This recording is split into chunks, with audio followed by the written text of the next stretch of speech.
Bonsoir. Vous m'entendez? D'abord, je vous souhaite la bienvenue. Je remercie d'avoir accepté notre invitation au nom d'Ecalia. Et en fait, je voulais expliquer un petit peu pourquoi on est là. Donc, il y a quelques mois, avec Alfredo Piacentini, mon ami et partenaire, on a, de manière tout à fait séparée, lu le livre de Giuliano da Empoli. Et on a été très frappés par l'analyse, on en a discuté entre nous. On aime lire pour le plaisir, mais aussi parce que certains livres nous aident à mieux comprendre le monde dans lequel on vit et le monde qui change et comment il va changer. Et pour ceux qui font le métier que nous faisons, cette réflexion est essentielle. De là est née l'idée de créer un prix d'Ecalia, et nous sommes très heureux de pouvoir commencer par un auteur que nous admirons beaucoup. Et je voudrais remercier Giuliano d'être là ce soir avec nous et d'avoir accepté notre invitation. On est honorés. C'est un honneur pour moi et un plaisir de vous introduire Giuliano da Empoli, qui est un écrivain talentueux que je pense beaucoup d'entre vous, si pas tous, connaissez bien, qui est un penseur politique et une des voix les plus perspicaces de l'Europe sur un thème qui est le thème de son dernier ouvrage, qui est celui du pouvoir dans la culture et la société contemporaine. Giuliano da Empoli a construit une carrière remarquable à la croisée des idées et de la vie publique. Il est fondateur d'un think tank qui s'appelle Volta, qui est basé en Italie et a longtemps été un commentateur influent sur la politique européenne et l'évolution du leadership au XXIe siècle. Il a été conseiller senior auprès du gouvernement italien, ce qui lui colle, contribuant à d'importantes initiatives et réformes politiques. Sa profonde compréhension des dynamiques politiques a ensuite inspiré sa transition vers la fiction, notamment avec son roman acclamé « Le mage du Kremlin », une exploration fascinante du pouvoir et de la manipulation dans la Russie contemporaine. Le livre est devenu un best-seller international, a été finaliste du prix Goncourt et a été traduit en nombreuses langues. Et j'ai appris qu'il a vendu plusieurs millions d'exemplaires en France et à l'étranger. Suite au succès international du Mage du Kremlin, Giuliano da Empoli revient avec L'heure de prédateur, qui est donc le livre que nous avons décidé, auquel nous avons décidé de donner le prix, qui est une exploration, qui est disons un essai, qui est une exploration captivante et troublante des mécanismes du pouvoir en Occident. Situé entre Paris, Washington et Rome, et les couloirs secrets de l'influence mondiale, l'ouvrage plonge les lecteurs dans un monde où l'idéalisme se heurte à l'ambition et où ceux qui cherchent à défendre la démocratie peuvent en fin de compte devenir difficiles à distinguer par rapport aux prédateurs auxquels ils s'opposent. Dans un paysage éditorial où il est extrêmement difficile, presque impossible de vendre des milliers d'exemplaires d'un roman politique, L'heure des prédateurs se profile comme un cas assez exceptionnel. Da Empoli combine le regard acéré d'un stratège politique avec la sensibilité d'un romancier, élaborant une histoire qui est à la fois un thriller d'idées et une enquête morale. À travers ses personnages, conseillers, financiers, intellectuels et idéalistes désillusionnés, il révèle la fragilité de nos systèmes politiques et la nature séduisante du contrôle à l'ère numérique. Avec L'heure des prédateurs, Giuliano da Empoli se confirme comme l'un des observateurs les plus lucides et courageux du pouvoir contemporain en Europe. Alors, on a demandé, pour dialoguer avec lui, on a demandé à Lynn Levy, qui est journaliste à la télévision et sur la presse écrite, d'animer cet échange.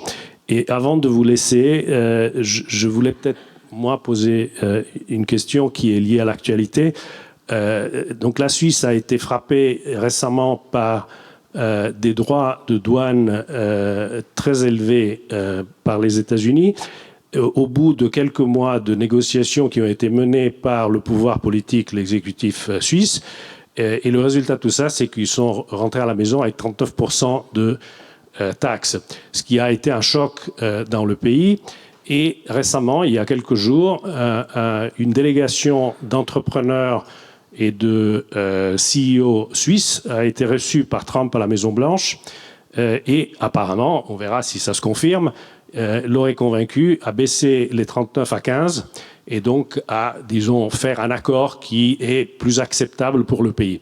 Je pensais que c'était, disons, c'est l'actualité courante et je pensais que ça illustrait assez bien le propos de votre livre où on sait plus très bien si c'est la politique qui est au-dessus des entreprises et de l'économie ou si c'est l'inverse. Et je pense que, disons, ça me paraît, si vous voulez peut-être commenter là-dessus, ça me paraît une illustration intéressante de certaines des thèses de ton livre. Merci.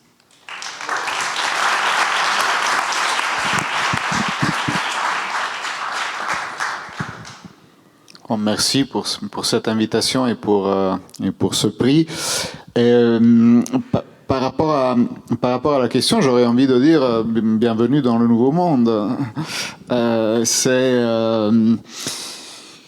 Voilà, d'abord sur l'entrepreneur et la primauté de l'entrepreneur et du politique, je crois que il y a un paradoxe Trump, parce que Trump, par sa culture et son éducation, si on peut appeler ça de cette façon, est quelqu'un qui ne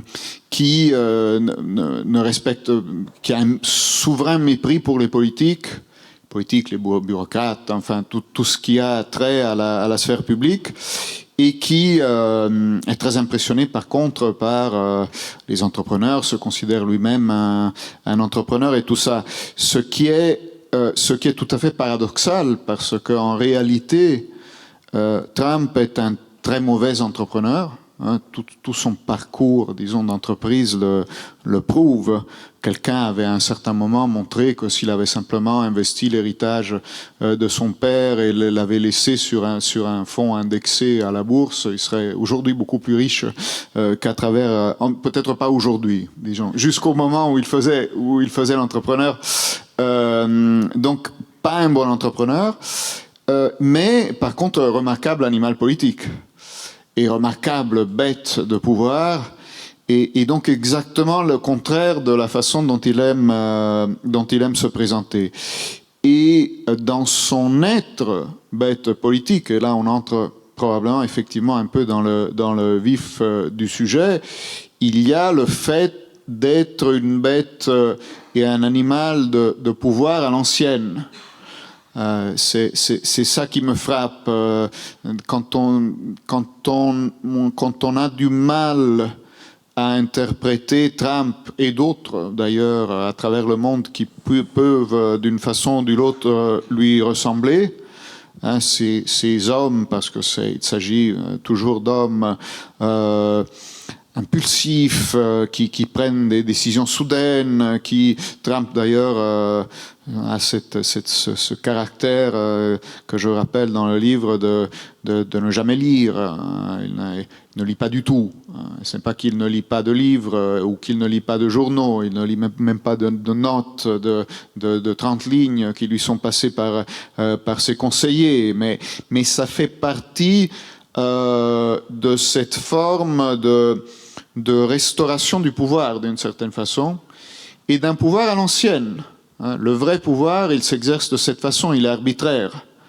Une décision qui ne serait pas arbitraire, une décision qui serait mûrement étudiée, réfléchie, qui suivrait toutes les règles et tous les codes, n'est pas un acte de pouvoir. Je cite dans mon livre ce prince de Saxe que ses conseillers prient de considérer, de réfléchir avant de prendre une décision et qui leur dit mais je ne veux ni considérer ni réfléchir, sinon pourquoi serais-je duc de Saxe? Et c'est ça, je pense, que Trump, d'une certaine façon, restaure. On parlera peut-être de l'attraction que ça peut exercer dans un monde où les gens ont souvent l'impression que rien ne bouge, que rien ne peut se faire. Cette rapidité, ce fait de prendre des décisions personnelles et arbitraires, mais très rapidement. Et là, c'est bien, je trouve, si les Suisses alors les Européens ont du mal à à traiter avec ça, parce qu'ils sont habitués à une autre façon, pas que les Européens d'ailleurs, de gérer les relations internationales. Et alors que beaucoup d'autocrates n'ont pas du tout du mal à comprendre. Les Qataris lui ont offert son jet et ça a nettement amélioré les rapports assez rapidement. Donc si les Suisses, eux aussi, j'ai vu cette grosse Rolex et le lingot posé sur le bureau de Trump, je pense pas que ce soit le vrai enjeu. Enfin, je pense que ça coûte probablement un peu plus cher. Mais si les Suisses ont appris à gérer Trump, d'une certaine façon, tant mieux. En tant que demi-Suisse, moi-même, je m'en félicite plutôt. Giuliano da Empoli, vous l'avez déjà dit en répondant à cette question, votre vision du monde est dans cet essai, lors des prédateurs, un essai déjà publié ce printemps aux éditions Gallimard, qui reçoit ce soir le prix Decalia et qui est déjà en tête des ventes un peu partout. C'est évidemment beaucoup de ce livre-là que nous allons parler ce soir. Pour vous dire qu'à l'issue de cet entretien, évidemment, le micro passera dans le public et donc vous êtes tout à fait amené à poser toutes les questions qui vous viennent à l'esprit le moment venu. Cet essai, Giuliano da Empoli, est un essai glaçant qui dépeint le monde tel qu'il est aujourd'hui ou tel qu'il semble être sous votre plume, un monde de chaos au bord de l'abîme où la force et la sidération règnent en maître sur l'échiquier politique. Vous avez parlé de Trump, il y a aussi Milei, il y a aussi MBS, il y a aussi Bukele, tous ces autocrates contemporains qui finalement, pour vous, et c'est là qui est aussi un des traits majeurs de votre livre, finalement pour vous, c'est un retour vers une histoire, vers peut-être, ce sont les Cesare Borgia contemporains, et à cela s'ajoute aujourd'hui une deuxième sorte de prédateurs qui sont ce que vous appelez les oligarques de la tech. Expliquez-nous. Je vais essayer de faire court, ce qui est difficile vu le sujet et vu ma tendance à parler peut-être un peu beaucoup. Alors justement, je pense que la tenaille actuelle que nous vivons est une tenaille en réalité où vous avez d'un côté, au fond, tous ces personnages qui sont des personnages avec lesquels nous avons du mal à composer parce qu'ils sont très différents de ce que nous avons connu comme élite dirigeante et politique de la plupart des démocraties occidentales au cours des dernières décennies, mais qui sont au fond des personnages très classiques. Ce sont des hommes de pouvoir. On n'aurait pas de mal à les retrouver, à retrouver leurs portraits ou de gens qui leur ressemblent beaucoup dans les classiques latins, romains, dans du Tacite, dans du Suétone, dans des satires même. Il y a des satires incroyables de Juvénal, par exemple, où il y a des scènes qui semblent sorties de la Maison Blanche d'aujourd'hui, et où dans Machiavel, dans Le Prince de Machiavel. Donc, César Borgia, que vous mentionniez, était un peu le modèle auquel s'est inspiré et qu'a décrit en partie dans Le Prince Machiavel. Mais ce qui est intéressant, je crois, c'est que la montée en puissance de ces personnages est liée au développement d'une sorte de nouvelle sphère publique, d'un nouvel écosystème de l'information, qui est bien évidemment la transition au numérique et avec tout ce que ça implique, et qui nous reporte d'une certaine façon justement à l'époque de la Renaissance. À la Renaissance, ce qui s'est passé à l'époque de Machiavel, c'est que les petites républiques et les petits États de la Renaissance ont été balayés au début du XVIe siècle par une invasion qui venait de France, mais aussi par une révolution technologique. cette révolution technologique, c'était l'invention de l'artillerie lourde, qui redonnait l'avantage à l'agresseur. Par rapport à ces villes qui étaient protégées par des murailles, par des murs qui résistaient jusqu'alors à tous les assauts. Donc il y avait un avantage pour la défense des États de la Renaissance. Et avec l'artillerie lourde, cet avantage passe à l'agresseur. Parce qu'avec les canons, vous percez les murailles et vous entrez dans les villes. Et donc, évidemment, quand l'avantage passe à l'agresseur, vous entrez dans une phase qui est beaucoup plus belliqueuse, qui est beaucoup plus guerrière, où l'agression est récompensée et les personnages qui ont la capacité de bouger dans un environnement de ce type et donc d'agir ont un avantage. Ça, c'est le prince de Machiavel, c'est César Borgia. Et aujourd'hui, je crois qu'on est à nouveau un peu dans ça, au sens où vous avez, non seulement dans la dimension militaire, on voit aussi qu'il y a des technologies qui favorisent l'agression, que ce soit des drones à $200 qui balayent des armes beaucoup plus sophistiquées, beaucoup plus chères, que ce soit des cyberattaques qui ne coûtent rien et qui font des dommages énormes. Mais la question n'est pas tant militaire que beaucoup plus large, liée à nos sociétés, à notre sphère publique. Dans la sphère du numérique qui de plus en plus donne le ton du débat, qui conditionne même de plus en plus le débat des médias traditionnels, de la politique, qui donne le rythme et donne le ton, dans cette sphère-là, l'agression est primée, est récompensée. Une campagne de haine, une campagne très violente, une campagne... elle ne coûte rien, elle produit beaucoup d'impact, elle n'implique aucune responsabilité, et s'en défendre est très difficile, presque impossible. Et donc, là aussi, vous avez, disons, une prime à l'agression qui se développe dans un écosystème nouveau, et c'est cette sorte de tenaille entre quelque chose de très ancien, une forme d'exercice du pouvoir à l'ancienne, rapide, arbitraire, violent, et le nouvel écosystème du numérique qui est en train, je crois, de produire l'émergence de ces figures-là. Après, si vous voulez, on parle des seigneurs de la tech aussi, parce que je pense que c'est le stade d'après. On va parler des seigneurs de la tech parce que vous avez un mot très dur quand vous parlez de l'attitude des responsables politiques occidentaux face à ces geeks à capuche qui arrivent en jet privé, qui ont l'air très cool et très sympa.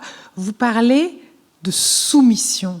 Vous dites finalement, ces hommes politiques-là se sont aplatis devant cette modernité qui, vous dites comme ça, qui pouvait donner de la poussière de fée ou des retombées merveilleuses sur eux.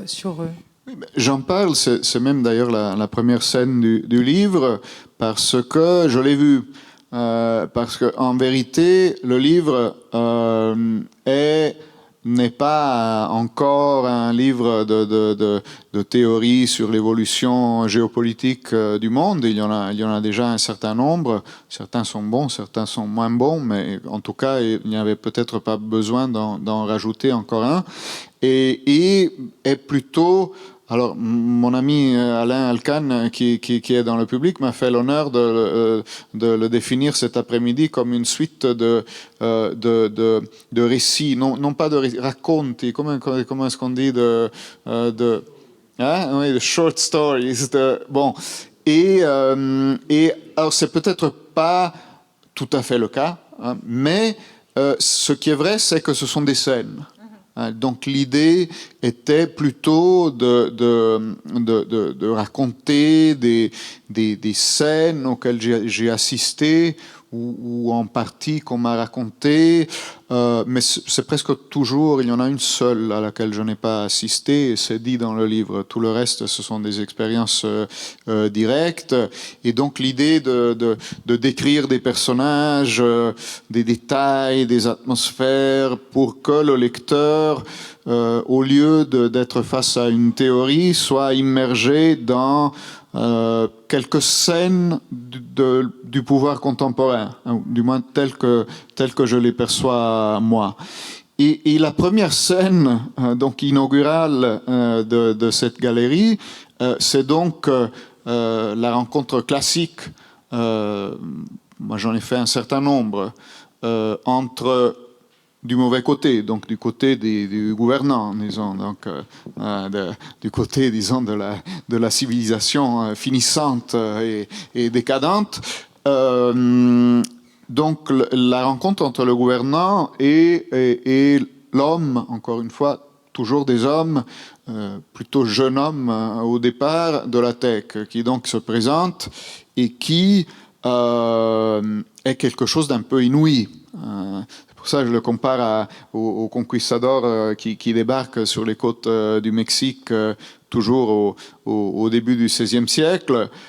Quand les conquistadors espagnols arrivent sur les rives du Mexique, les Aztèques, qui étaient une civilisation très avancée de l'époque et l'État le plus développé des Amériques à ce moment-là, ils voient des gens débarquer de sortes de villes flottantes. Et puis ces personnages s'avancent sur la plage et ont l'air d'être des hommes, mais en même temps ils ont des bâtons d'où sort la foudre et le tonnerre.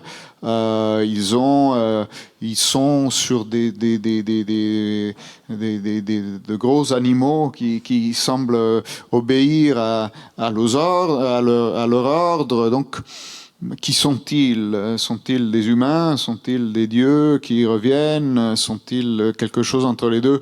Je pense que le politique a tout de suite perçu les jeunes hommes de la tech un peu de cette façon-ci. C'est-à-dire, on voyait bien qu'il y avait quelque chose, bien évidemment, de supérieur, hein, c'est-à-dire il y avait quelque chose du futur qui émanait d'eux. Et en même temps, on n'arrivait pas très bien à les classifier. Ils n'avaient pas l'air d'hommes d'affaires classiques. Hein. Ils n'étaient pas en costard. Ils étaient très jeunes. Et je pense qu'il y a eu une forme de... Il leur annonçait qu'ils débarquaient d'une autre planète et qu'il fallait surtout pas s'en occuper parce que on comprenait rien de toute façon à la tech. On risquait que de casser le jouet si on s'en occupait. Et donc je pense qu'ils se sont soumis. Hein. Ils n'ont pas compris. Ils n'ont pas compris que ce n'était pas qu'un projet de business, mais que c'était quelque chose de beaucoup plus large, que c'était un projet de transformation des relations entre les gens, de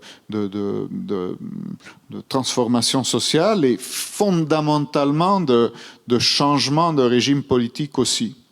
Et c'est là, je crois, que s'est produite la chose la plus intéressante. C'est-à-dire toute cette sphère numérique. Hein. J'ai appelé ça la Somalie numérique parce que c'est une sorte d'État en faillite. Vous n'avez aucune... Voilà, c'est une sphère dans laquelle le plus fort gagne. Il y a des seigneurs de la guerre, c'est surtout les propriétaires des plateformes, et puis tous ceux qui savent exploiter cette atmosphère dans laquelle l'agresseur est le plus extrême est toujours récompensé. Tout ça, ce n'est pas le fruit d'un projet politique. Tout ça, c'est l'effet collatéral d'un modèle de business. Il n'y avait pas une vision. Certains, évidemment, l'ont eu dès le départ. Quelques-uns, on en parle toujours, on cite toujours les mêmes noms, Peter Thiel. Mais c'est marginal par rapport à l'évolution de la chose qui n'était certainement pas le fruit d'un projet politique. Mais ce qui s'est produit, c'est que cette évolution-là a changé la façon de faire de la politique, a changé nos vies et nos sociétés, et a permis effectivement à des acteurs politiques nouveaux, beaucoup plus à des outsiders beaucoup plus marginaux très rapidement de s'imposer sur la scène, avec des messages souvent très extrêmes. Et tout ça, encore une fois, n'était pas voulu ni prévu par personne. Là où ça change, je pense, c'est justement maintenant, avec le retour de Trump et l'émergence symbolique, si on veut, du couple Trump-Musk qui a déjà éclaté, mais ça n'a aucune importance. Là, on voit quelque chose de nouveau. C'est-à-dire, on voit que les acteurs de la tech convergent sur Trump, non pas simplement par opportunisme. Évidemment, l'acteur économique va avoir de façon très naturelle la tendance à essayer d'avoir de bonnes relations avec le pouvoir en place. C'est normal et c'est l'histoire du monde. Mais là, il y a quelque chose de plus. Et d'ailleurs, on voit bien que Musk le fait de façon explicite, mais tous les autres le font de façon implicite. Ce n'est pas que Trump, c'est partout que ça se passe comme ça. On a été très surpris en Europe quand on a vu que Musk appuyait l'extrême droite allemande, l'extrême droite anglaise, etc. Le Brexit, mais les leaders encore plus... Farage ne lui suffit pas à Musk. Il veut Tommy Robinson, qui est, disons, encore plus radical que Farage, l'AfD en Allemagne, etc. Et là, en réalité, il y a quelque chose, je pense, de nouveau, qui n'est pas une convergence idéologique. Encore une fois, peut-être que Musk est d'accord avec eux, mais ça n'a pas d'importance. Les autres ne le sont pas. Hein. Entre les nationaux populistes et les acteurs de la tech, il n'y a pas de convergence culturelle. On le voit d'ailleurs. Ils ne sont pas d'accord sur un certain nombre de questions. C'est en général les politiques, c'est plutôt des nationalistes qui veulent refermer les frontières, qui ont une approche souvent xénophobe, sexiste. Ce n'est pas le cas de la plupart des acteurs de la tech qui non seulement sont post-nationaux, mais sont même post-humains dans beaucoup de cas. Donc imaginez qu'ils s'intéressent à des frontières ou à des questions de racines ou d'origine. C'est pas du tout leur question. Mais ça n'a pas d'importance parce que ce sur quoi ils convergent, c'est qu'ils sont d'accord sur ce qu'ils veulent abattre.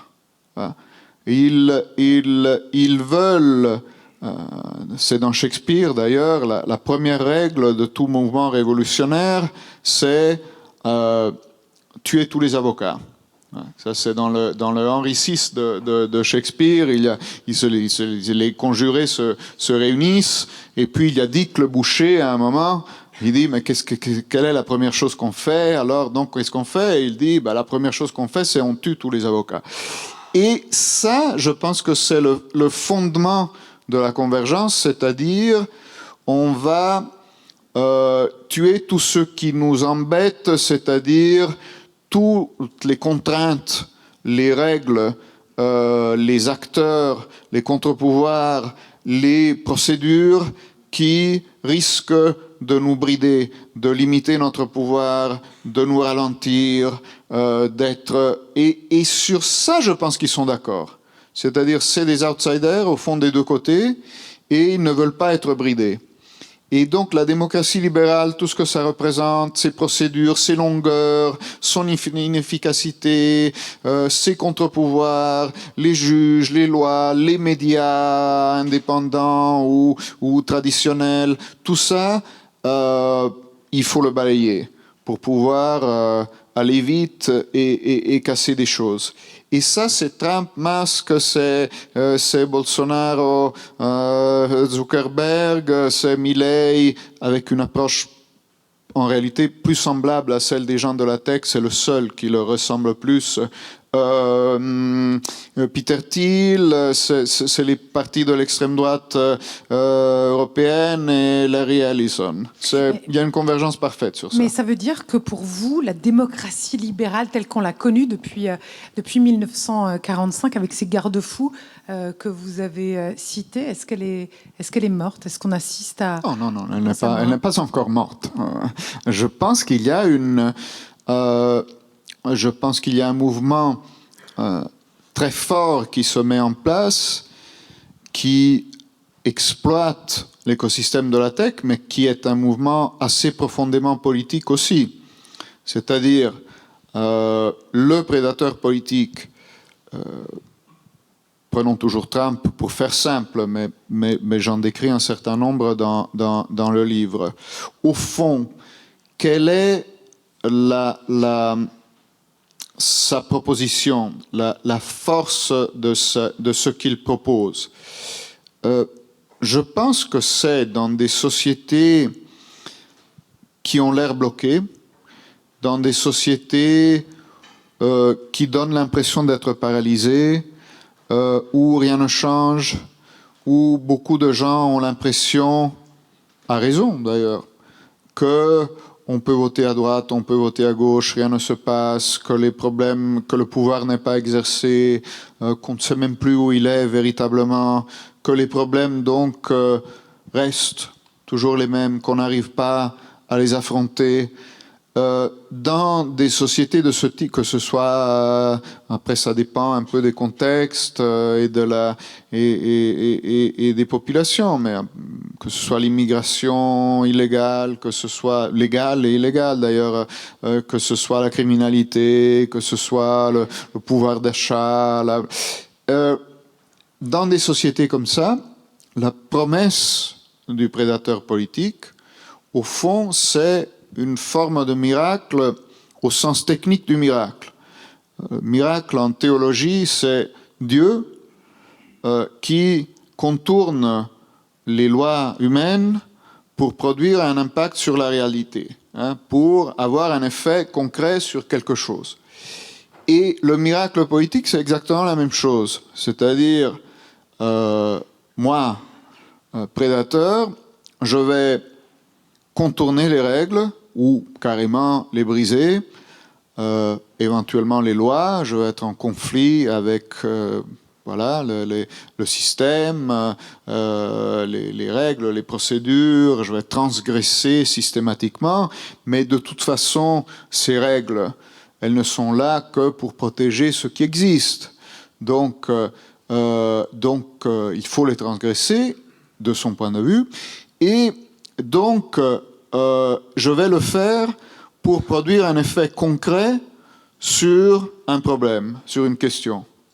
Et donc là, vous avez, par exemple, Trump qui intervient sur la question de l'immigration, de la façon dont on sait, avec les scènes qu'on sait, parce que, évidemment, le fait qu'ensuite, sur Internet, tout ça se répercute sur les réseaux sociaux. Tous les jours, nous voyons ces images d'arrestations dans la rue, de gens qui sont collés par terre, des gens de l'ICE, la police des frontières américaine qui interviennent, parfois légalement, parfois illégalement. Mais tout ça, c'est donc pour traiter un problème. Et l'effet est là, parce que l'immigration illégale a chuté aux États-Unis au cours des 6 derniers mois. Je raconte dans le livre le cas de Bukele, qui est donc le président démocratiquement élu du Salvador, qui est, au moment où il prend le pouvoir, le pays avec le taux d'homicide le plus élevé au monde. Et donc, que fait Bukele après un temps d'hésitation? Il dit, pas tout à fait comme ça, mais c'est ce qu'il fait, on va remplacer le code pénal par un manuel de tatouage. C'est-à-dire, on va mettre en prison tous les gens qui ont des tatouages. Vu que les membres des gangs au Salvador sont tous tatoués, que c'est même leur signe de reconnaissance, on prend. Donc il n'y a pas d'avocats, mais ils n'ont pas été tués, mais disons ils ont été écartés. Il n'y a pas de procès, c'est l'armée qui entre dans les quartiers et arrête tous les suspects. Donc il y a 80 000 personnes qui sont ainsi mises en prison. Il y a tout un show qui se met en place parce qu'après, justement, on les met dans un format TikTok. Donc ils sont tout ça est scénarisé. Il y a ces vidéos que vous avez peut-être vues aussi de ces prisonniers tatoués, nus, en rangées infinies, qui sont agenouillés par terre, qui courent dans les corridors et tout ça, qui sont humiliés et mis en prison. Et là aussi, le miracle réussit. Parce que vous avez le taux de criminalité du Salvador qui passe du plus élevé du monde au plus bas du continent américain, plus bas que le Canada, et Bukele, qui est donc réélu démocratiquement avec 84% des voix. Et c'est là que je crois que ça devient plus intéressant, parce que c'est trop facile quand le Milei, l'inflation, quand le miracle ne réussit pas, le prédateur est en position un peu plus vulnérable. Souvent, il ne réussit pas. Mais la vraie question qui se pose à nous, c'est quand le miracle réussit.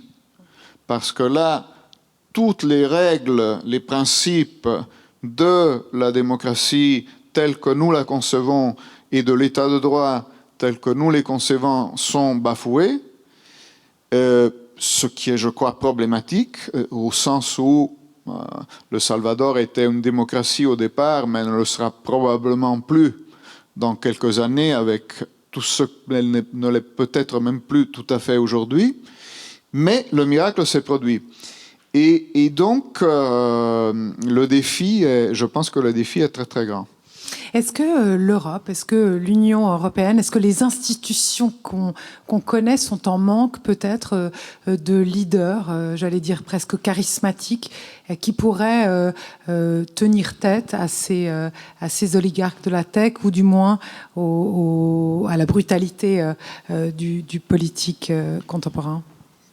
Qu'elle soit en manque de leaders, c'est sûr, mais elle est faite pour ça. C'est comme la Suisse. La Suisse est faite pour être en manque de leaders.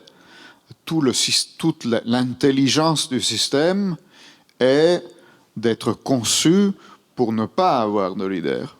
C'est ça, bien évidemment, l'intelligence du système politique suisse. D'ailleurs, il y a quelques années, un président français se moquait des Suisses pour le fait de ne pas, que personne ne connaît le nom du président, même du chef d'État, puisqu'il tourne tous les ans. Et alors que c'est bien évidemment là qu'est la vertu du système suisse. Le fait et d'ailleurs, il y a, je pense, comme règle générale, une proportion inverse entre la spectacularité d'un système et son efficacité et sa bonne gouvernance. Je pense que le système, plus il est spectaculaire, c'est peut-être, étant suisse et italien, j'ai un peu les deux. J'ai un système très spectaculaire et très inefficace, qui est le système de gouvernance italien, et un système très peu spectaculaire et jusqu'ici, quand même, historiquement très efficace comme le système suisse. Donc ça m'a peut-être un peu influencé dans cette idée-là. Mais l'Europe suit le même principe, c'est-à-dire que la construction européenne en réalité, n'a peut-être pas les vertus du système politique suisse, mais elle en a les défauts. C'est-à-dire qu'elle n'a pas les vertus qui sont par contre liées à la proximité, au gouvernement, à la distribution en bas du pouvoir, de la subsidiarité, le référendum, la responsabilisation des citoyens, la prise en charge de chacun.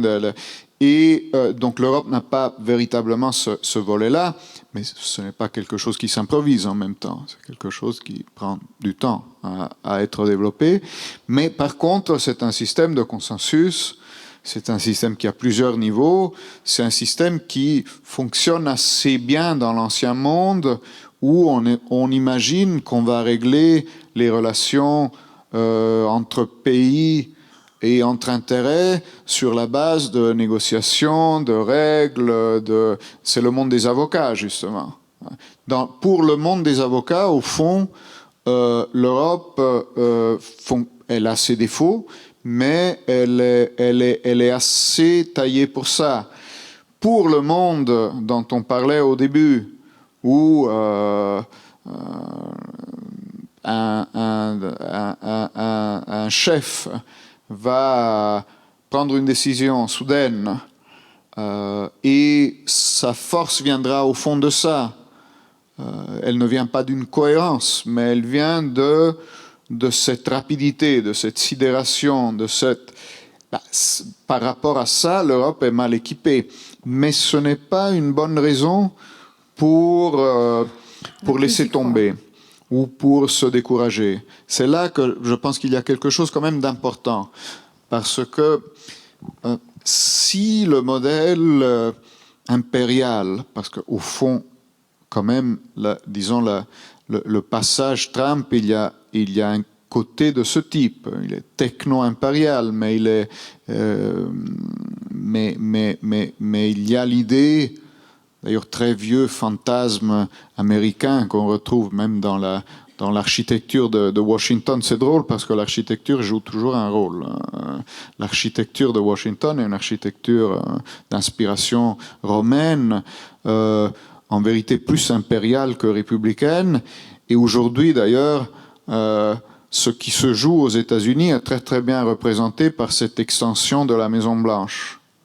Là aussi, voilà, cette construction démesurée du salon de bal de Trump, je pense qu'à elle seule, moi je ne l'ai pas dans le livre parce que le livre a été terminé avant l'investiture de Trump, après l'élection, mais avant l'investiture. Mais si je devais l'écrire aujourd'hui, je pense que j'essaierais de travailler, encore une fois, plutôt que sur toutes ces théories, c'est de considérer ça. Hein, la lecture du livre est moins ennuyeuse que l'explication du livre que je suis en train de vous donner. Parce que l'explication, forcément, c'est une explication. Hein, et donc, on fait tout ce qu'on n'a pas fait dans le livre. Parce que le livre, c'est justement l'idée d'avoir des images, des scènes, des situations.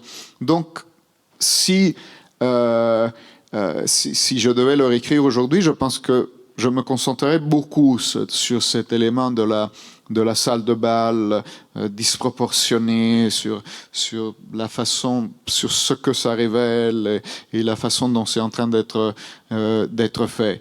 Donc ce passage de la Rome, grand fantasme américain, de la Rome, de la République romaine à l'Empire romain, c'est quelque chose qui aujourd'hui d'ailleurs est assez largement théorisé dans les cercles trumpistes.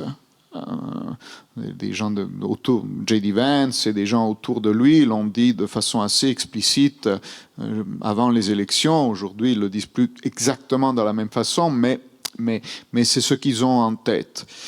Mais donc, cette sorte de restauration impériale, elle nous fait très peur, elle est très impressionnante pour nous, et elle nous fait dire l'Europe est dépassée, l'Europe c'est le passé. Et c'est vrai, on a tous les problèmes, on a énormément de problèmes à affronter ça. Mais il faut partir de l'idée qu'il ne faut quand même pas croire à cette rhétorique-là. Si un modèle autocratique, impérial, était le meilleur moyen de développer l'humanité, la culture, l'économie et une société, ça se saurait. Le philosophe allemand Peter Sloterdijk dit que l'Europe est une créée donc au lendemain de la Seconde Guerre mondiale, est une confédération d'empires en faillite. Et ce qui est vrai, techniquement. C'est-à-dire, la plupart des grands pays européens ont été à un moment ou à un autre des empires. L'affrontement, le dernier affrontement sur 2 guerres mondiales de ces empires a porté à la catastrophe de 1945. Après cette date, nous avons essayé de développer un modèle qui soit plus avancé que ça, qui soit basé sur autre chose, sur une autre façon de régler les relations entre les nations. Et ça a remarquablement bien marché.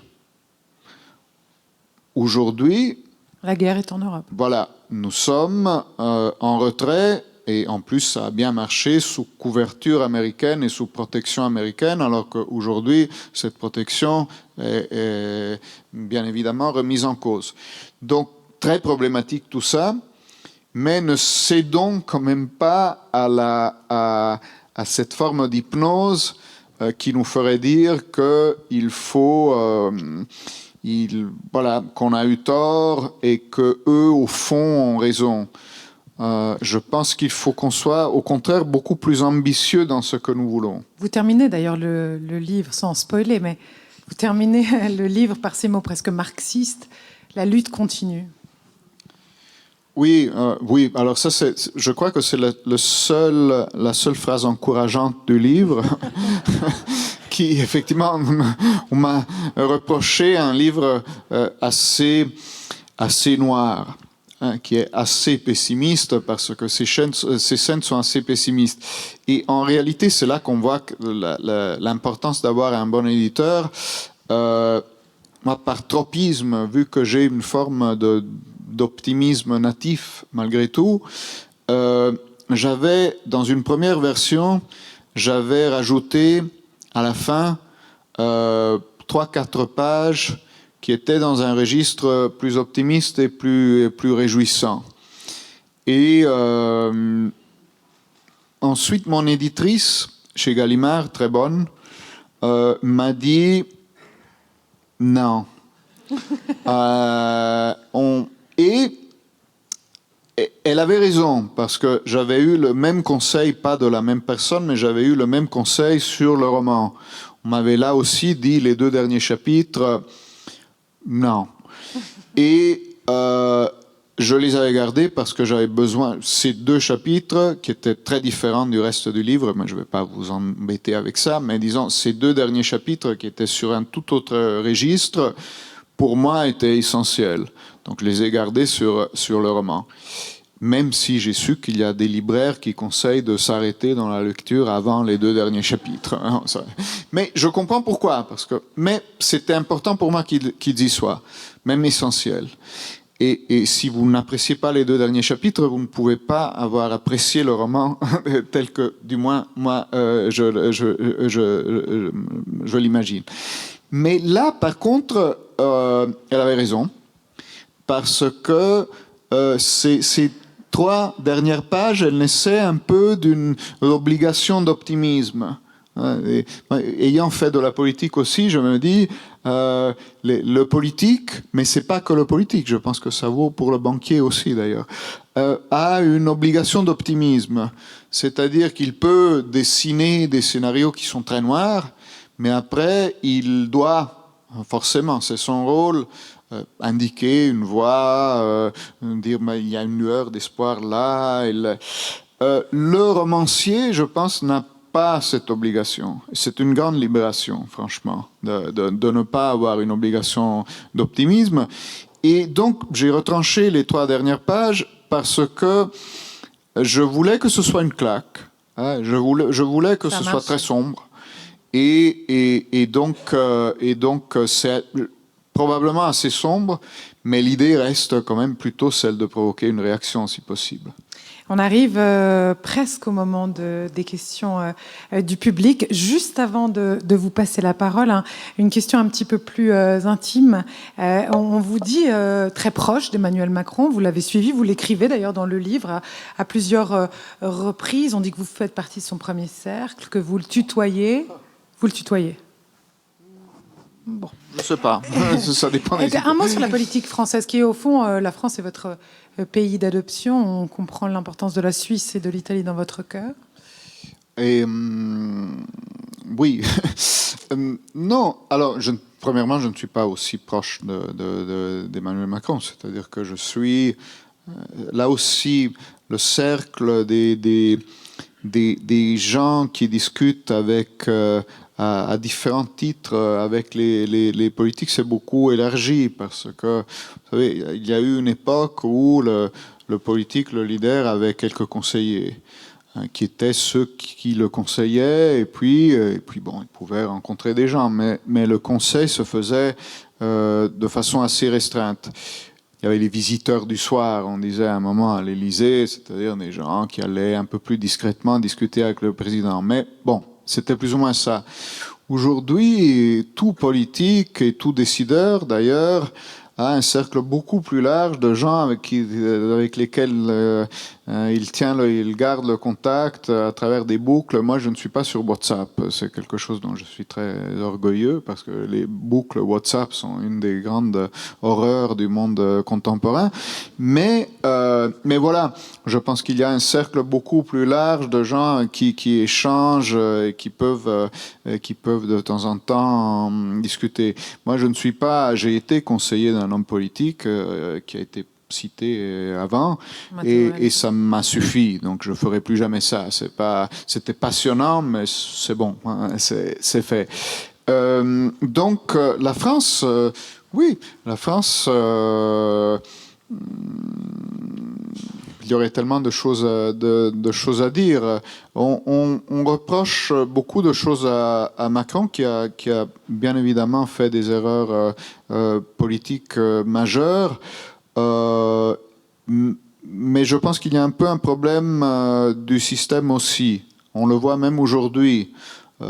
Quand vous avez un Parlement, au fond, qui serait gouvernable en tant que tel. Le précédent l'était plus, mais celui-ci n'est pas ingouvernable non plus. Si c'était un Parlement dans n'importe quelle démocratie parlementaire, que ce soit en Allemagne, en Italie, en Espagne, vous auriez une majorité, enfin un gouvernement qui pourrait être raisonnablement stable avec ces chiffres-là.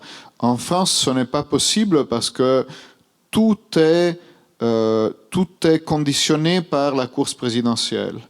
Et donc, tous les jeux parlementaires sont déterminés par les ambitions présidentielles des uns et des autres, qui sont le seul moteur du système. D'ailleurs, du jour après une élection présidentielle jusqu'à la prochaine. Et ça trait peut-être encore à ce discours de spectacularité ou pas. Voilà, ça donne un système très spectaculaire en termes de personnalité et de conflits de personnalité, mais ça provoque constamment des effets pervers en termes de fonctionnement et de gouvernement du système, je pense. Après, on pourrait dire beaucoup d'autres choses, mais on ne les dira quand même pas toutes. Est-ce qu'il y a des questions ?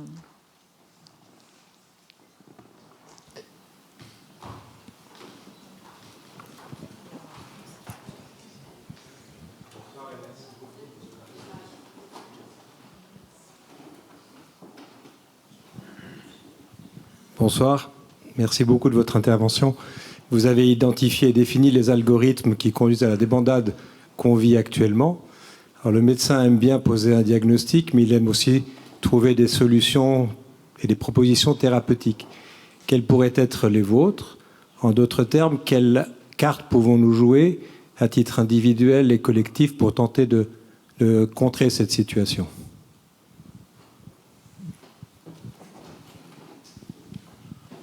Je pense que c'est surtout au niveau collectif que ça se joue, parce que, vous savez, face à la machine, l'individu, je pense que ce que l'individu peut faire, la première chose à faire, c'est essayer de sortir de l'hypnose. C'est-à-dire, on est tous, et le pouvoir des prédateurs se base sur cet effet d'hypnose qui fait que chaque jour, vous suivez l'actualité du jour et vous êtes hypnotisé par, une fois, Trump, chaque jour, fait quelque chose d'absolument extraordinaire. Et la cohérence de l'ensemble n'est pas indispensable. Encore une fois, c'est l'effet immédiat produit qui compte. Donc le fait qu'il puisse très spectaculairement prendre une décision et après, le jour d'après, de façon aussi spectaculaire, prendre une décision opposée, ne pose pas véritablement de problème parce que l'effet produit est celui d'une hypnose et d'une sidération globale. Donc au niveau individuel, mais ça vaut pour beaucoup d'autres choses aussi. Je pense qu'une tentative de sortir de ça est quelque chose qui est difficile à faire, mais qui peut se faire. Mais cela dit, c'est au niveau collectif que ça se joue, je pense. Je pense que en ce qui concerne le nouveau monde, la question n'est pas du tout d'avoir une attitude ludite. Moi, je suis pas particulièrement ludite. On ne combat pas. La question n'est évidemment pas celle de s'en prendre au numérique ou à l'intelligence artificielle. Ce serait comme s'en prendre. L'électricité m'embête un peu en ce moment parce qu'elle m'aveugle un tout petit peu. Mais sinon, voilà, ce serait comme s'en prendre à l'électricité. Ça n'a aucun sens. Par contre, il faut sortir de cette idée, à mon avis, absurde, qui serait que la technologie, la technique, le monde qui vient a ses lois et ses règles de fonctionnement qui sont inévitables, qui ne seront que celles-là et qu'on ne peut d'aucune façon modifier, endiguer ou plier à nos fins. L'histoire enseigne le contraire. L'imprimerie, surtout dans ses effets à partir du début du XVIe siècle, c'est une technologie qui est la même, plus ou moins, mais qui produit des effets complètement différents selon les lieux où elle est adoptée.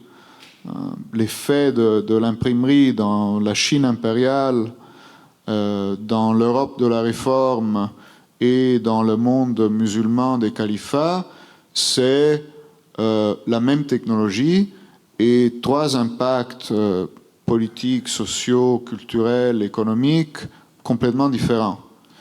Et aujourd'hui, je pense que c'est la même chose, c'est-à-dire le numérique, l'intelligence artificielle, etc.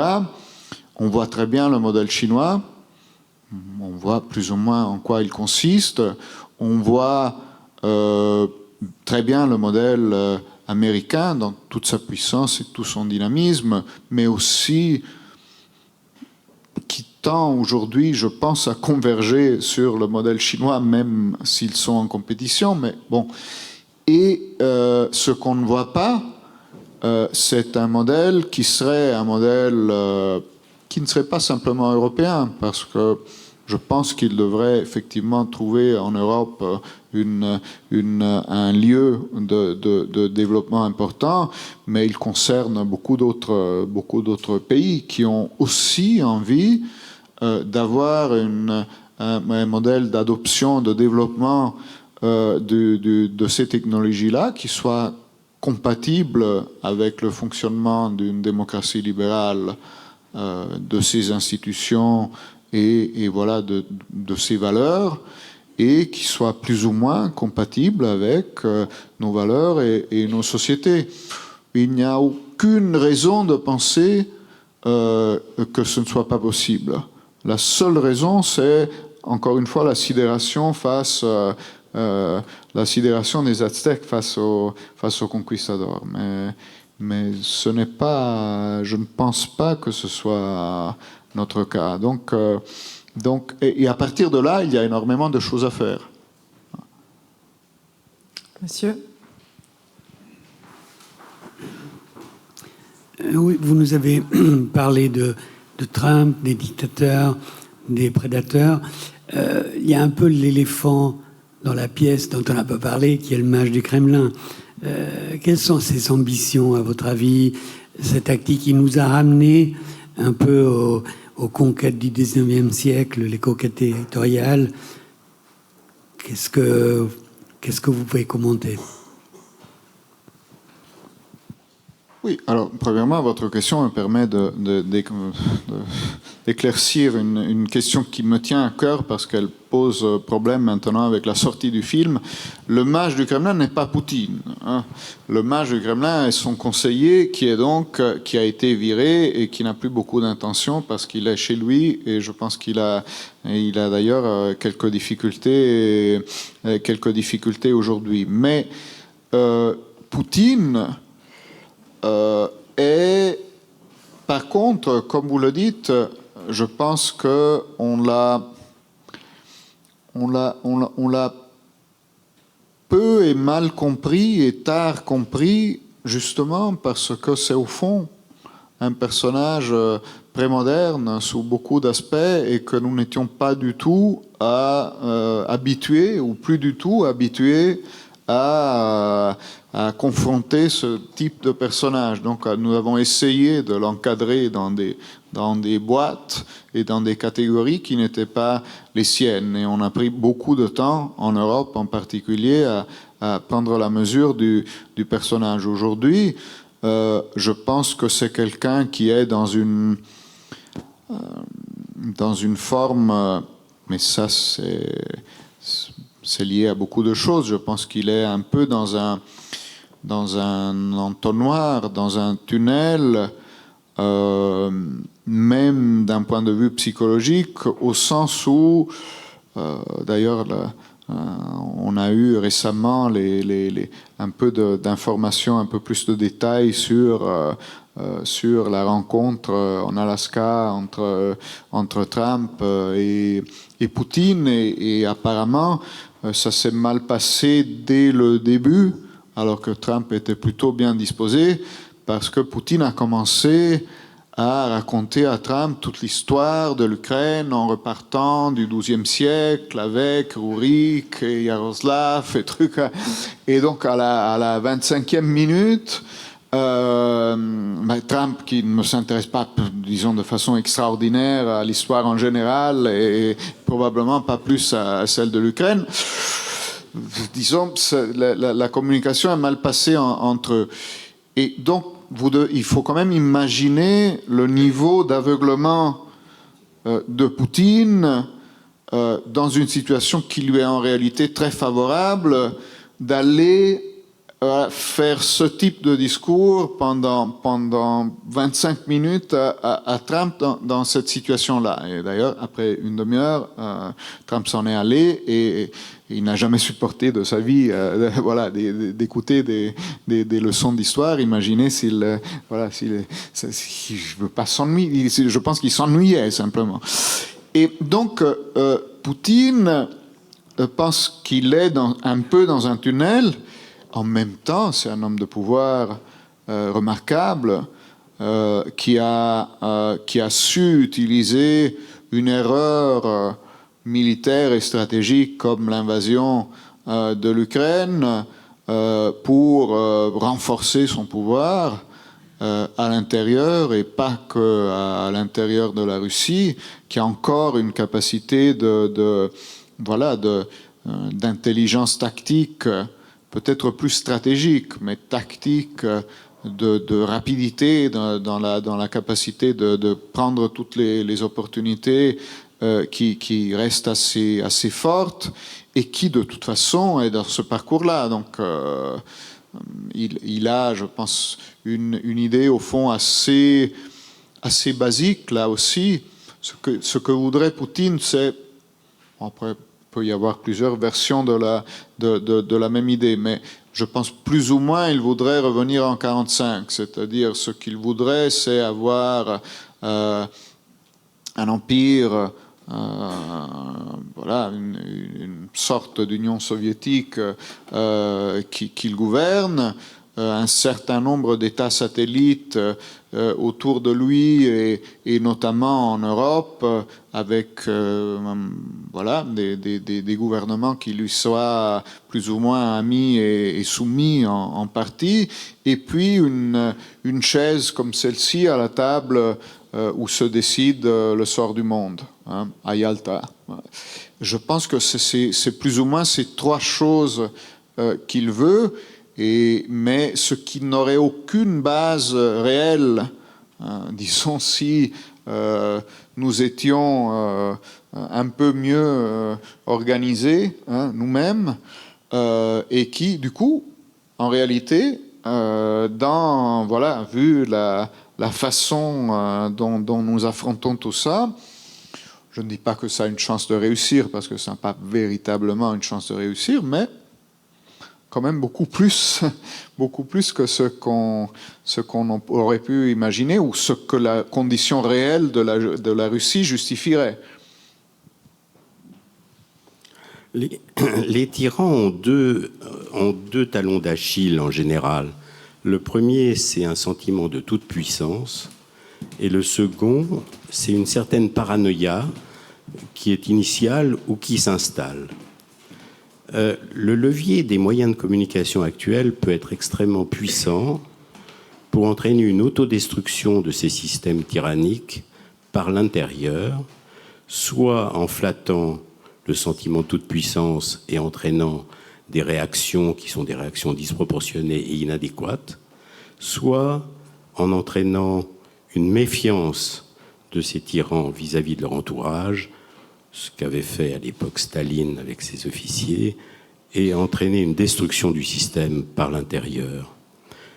Est-ce que les États actuels, avec leur force de réaction et d'action, envisagent la possibilité de ce type d'autodestruction? C'est-à-dire, est-ce que nous menons, nous, des opérations offensives de ce type ?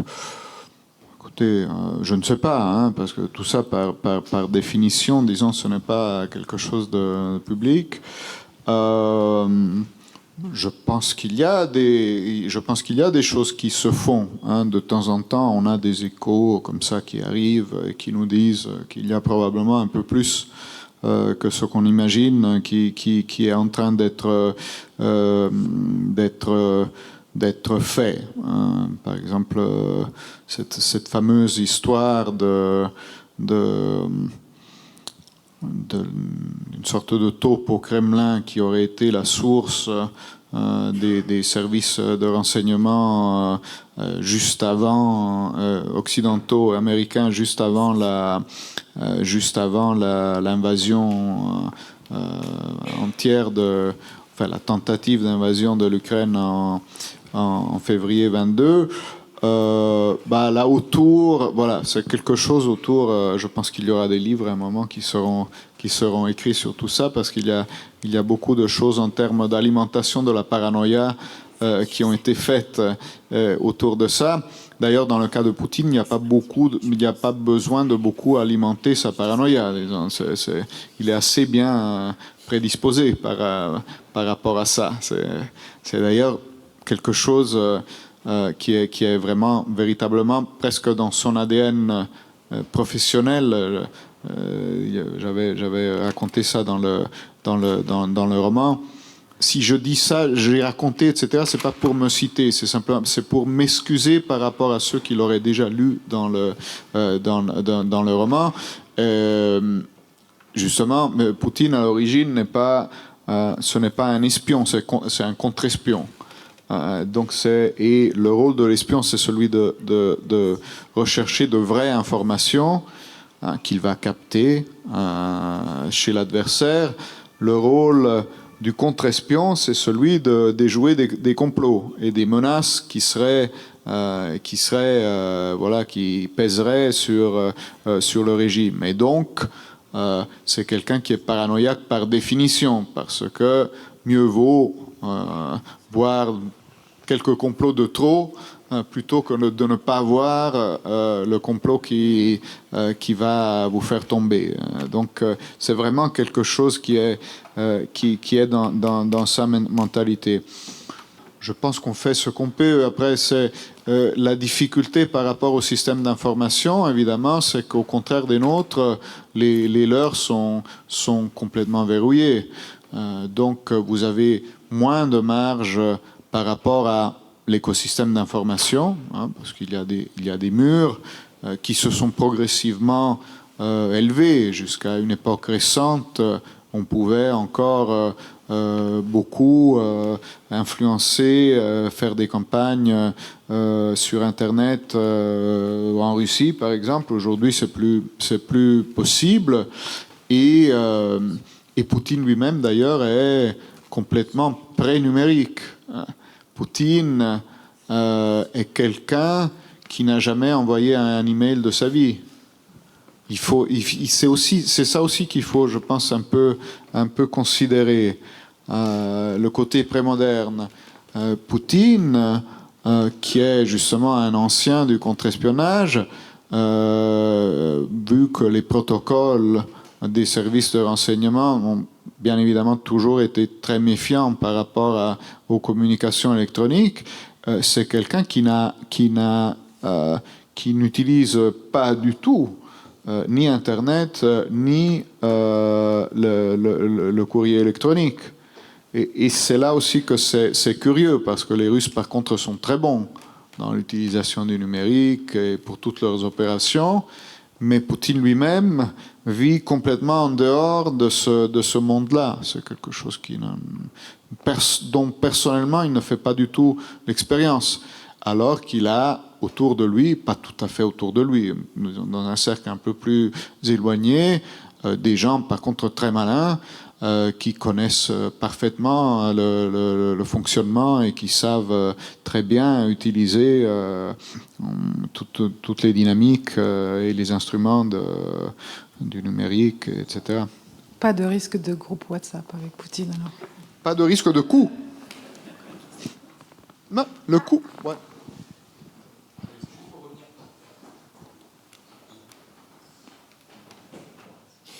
Pardon, pour revenir à l'Europe, est-ce que vous pouvez nous donner votre vision sur l'Europe à 10-15 ans, tant l'Europe politique, avec, vous pensez, plus d'intégration ou moins d'intégration, et l'Europe économique, avec une potentielle lente agonie ou un sursaut espéré?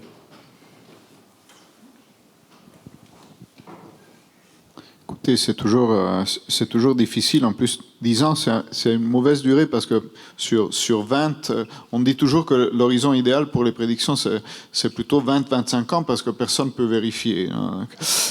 Mais bon, même 10, c'est quand même assez long. Je ne sais pas. Je pense honnêtement, ce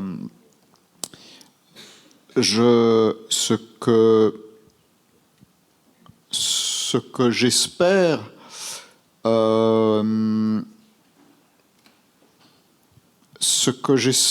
c'est que, voilà, disons que là, au fond, l'aspect le plus frappant et peut-être le principal aspect positif, s'il y en a un, de l'avènement de Trump et de ce que j'appelle les prédateurs, est au fond le fait de rouvrir l'espace des possibles. C'est-à-dire qu'il y a c'est d'ailleurs en partie, là aussi, une partie de l'attrait de ces personnages. C'est-à-dire, face à des dynamiques qui semblent inéluctables, vous avez des personnages qui arrivent et qui vous disent bah non, c'est pas inéluctable, on peut faire, ah non, les frontières, moi je les ferme. Et voilà, et là j'interviens. Et là, donc, il y a une forme de volontarisme qui est effrayante, et qui en plus va généralement dans une direction qui, du moins, moi personnellement, ne m'enthousiasme pas. Mais c'est quand même c'est une forme de réouverture de la sphère du possible. Et donc, personnellement, je pense que les Européens devraient faire la même chose, c'est-à-dire qu'il faudrait que de l'autre côté, nous soyons beaucoup plus ambitieux aussi par rapport aux choses qui sont possibles. Hein, parce que, bon, ce qu'on voit, c'est que peut-être plus de choses que ce qu'on imaginait sont en effet possibles. Et donc, si vous vous limitez à faire face à ça en disant, bah non, en fait, non, c'est pas possible, tu n'as pas le droit. Je pense que c'est une réponse qui est juste, hein, parce qu'effectivement, par exemple, Trump, voilà, il y a des juges qui vont venir lui dire qu'il n'a peut-être pas le droit de faire toute une série de choses qu'il est en train de faire. Et d'ailleurs, la démocratie, c'est ça, c'est des règles, c'est des procédures. Si vous n'avez pas ça, c'est fini. Mais c'est une réponse politique faible, hein, parce que face à quelqu'un qui vous dit « je veux faire ceci, ceci, cela », vous dites bah non, tu n'as pas le droit. Mais tu ne dis pas comment tu veux affronter les questions, résoudre les problèmes. Et donc, les Européens, je pense qu'ils ont une chance de devenir plus ambitieux. J'ai été frappé en écoutant le discours de Draghi en Espagne, je crois, il y a 2 semaines, où il a parlé pour la première fois, c'est quand même quelqu'un d'assez mesuré, hein, et qui connaît assez bien les équilibres du monde, et qui, je pense que, je ne sais pas, bon, après moi je ne le suis pas de si près, mais je pense que c'était peut-être la première fois qu'il employait le terme de fédéralisme européen. Il a dit l'Europe aujourd'hui a besoin d'un fédéralisme pragmatique. Et le scénario qu'il dessinait, qui est aussi mon scénario optimiste, c'est celui de pays pas 27. Hein, au départ, ça va être compliqué. Mais de groupes de pays européens, et peut-être pas que européens, certainement pas que l'Union européenne. Ça peut être aussi des pays européens qui n'appartiennent pas à l'Union européenne, et des pays en dehors de l'Europe qui s'unissent pour faire des choses. Par exemple, le terrain du numérique, à mon avis, a vocation à être un des premiers terrains sur lesquels ça se produit. Le numérique, aujourd'hui, c'est le charbon et l'acier. C'est exactement l'équivalent de ce qui a donné naissance à la communauté européenne dans les années 50. Et donc, mon scénario serait celui d'une réaction européenne qui serait liée à l'overshooting américain. Ouais, parce qu'en réalité, un autre aspect positif de ce qui est en train de se produire, c'est que tout est visible, hein, tout est explicite. Il y a quelque chose de très, même dans le cas de la tech, c'est clair que le gouvernement américain appuyait les géants de la tech américains et décourageait une régulation, une taxation bien avant Trump. C'est pas quelque chose qui arrive aujourd'hui. Mais aujourd'hui, c'est fait explicitement. Aujourd'hui, le département d'État te dit, si vous régulez la tech, vous êtes des ennemis du gouvernement américain et vous serez sanctionnés. Et on sanctionne au Brésil des juges qui régulent la tech avec les sanctions qu'on utilise pour les oligarques, qui ont été conçues pour les oligarques russes. Et donc, il y a quelque chose de très explicite et de très violent, ça. Et quand les choses deviennent si explicites, je pense qu'elles courent le risque de provoquer une réaction. Elle court le risque de produire un effet contraire. Et on l'a d'ailleurs déjà vu. Par exemple, au Canada, vous aviez des élections qui étaient déjà jouées avant Trump, et du coup, Trump a permis aux libéraux qui n'étaient pas du tout censés gagner les élections, de gagner les élections et de générer une dynamique très différente au Canada aujourd'hui par rapport à ce qu'elle était avant Trump. Donc, je pense qu'il y a quelque chose de cet ordre qui peut se produire en Europe aussi. Alors, je ne sais pas si c'est une prédiction à 10 ans. Moi, comme d'habitude, j'ai tendance peut-être à rester un peu plus proche d'aujourd'hui. Mais il n'y a aucune raison d'être trop pessimiste. Une dernière question, Giuliano d'Empoli. On dit que vous avez laissé de côté un roman que vous étiez en train d'écrire pour faire cet essai, L'heure des prédateurs. Est-ce que c'est vrai? Et si oui, l'avez-vous repris? Oui. J'ai en effet interrompu. J'étais en train d'écrire un roman. Bon, c'était un roman n'ayant pas beaucoup d'imagination. C'était toujours un roman assez proche du réel. Et donc... Quel sujet?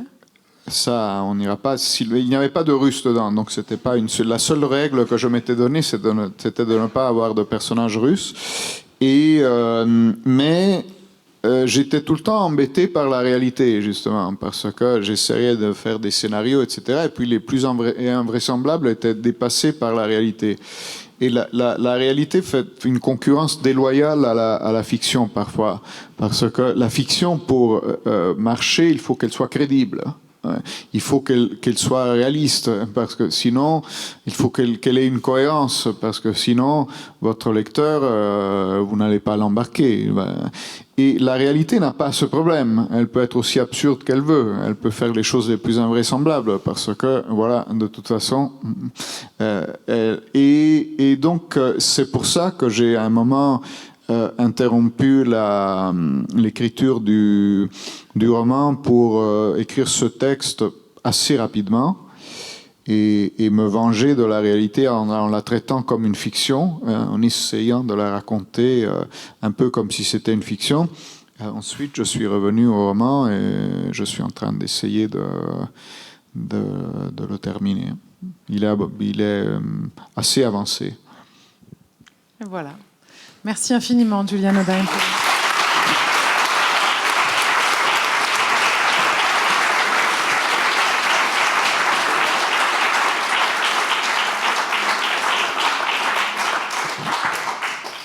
Je vous remercie beaucoup. Merci Giuliano, merci Lynn. C'était très intéressant et merci à vous tous d'être venus ce soir.